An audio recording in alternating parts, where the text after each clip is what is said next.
The Enbridge Northern Gateway Pipeline project is a proposal to construct twin pipelines 1,177 kilometers in length, running from Bruderham, Alberta to Kitimat, British Columbia.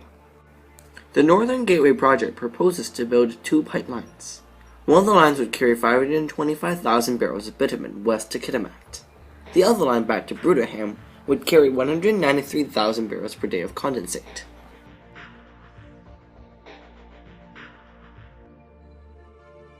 Enbridge suggests the project will bring $270 billion in contributions to GDP over 30 years, and various tax, job, and economic benefits to the federal, Alberta, and BC government.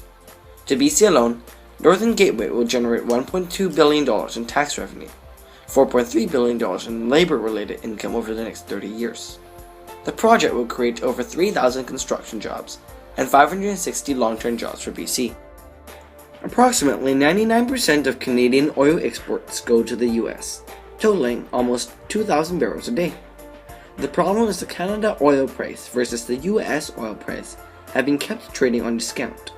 Enbridge argued that the pipeline could transport Alberta oil to the coast and ship the oil to Asian markets to narrow the discount.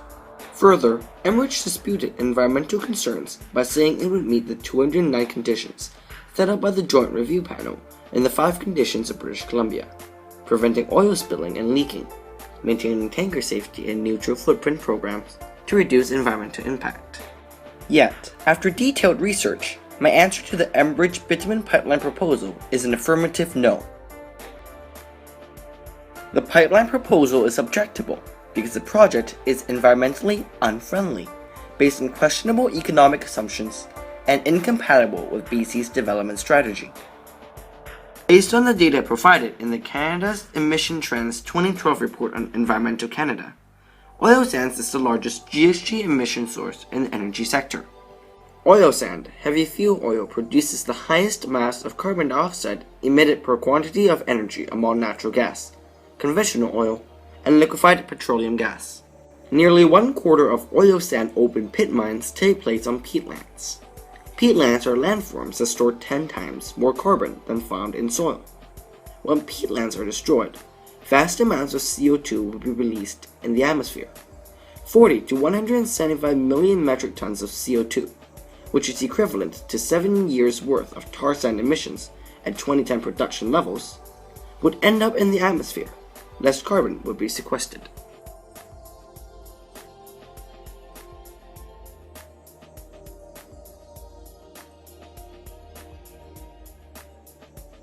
Oil sand productions require a lot of energy input. For every single unit of energy goes in oil sand productions, most of it in the form of natural gas, you get only 5 units of energy out.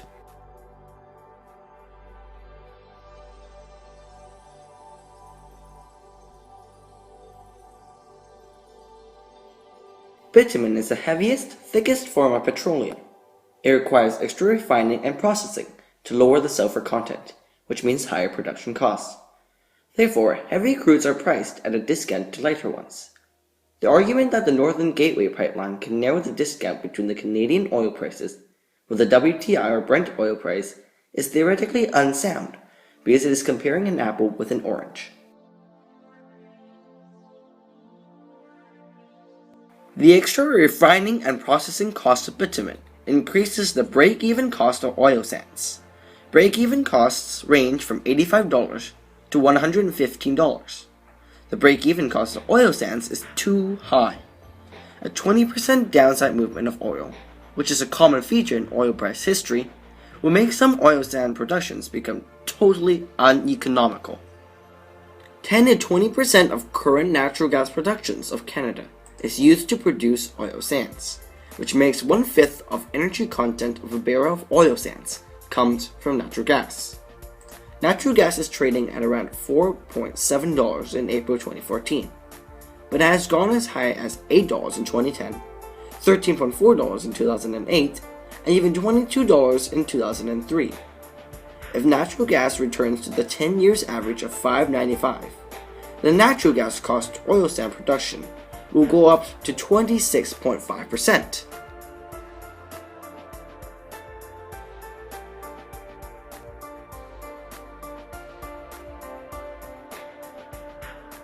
According to the new development with shale gas, it is conservatively estimated that BC alone has at least 100 trillion cubic feet of recoverable gas.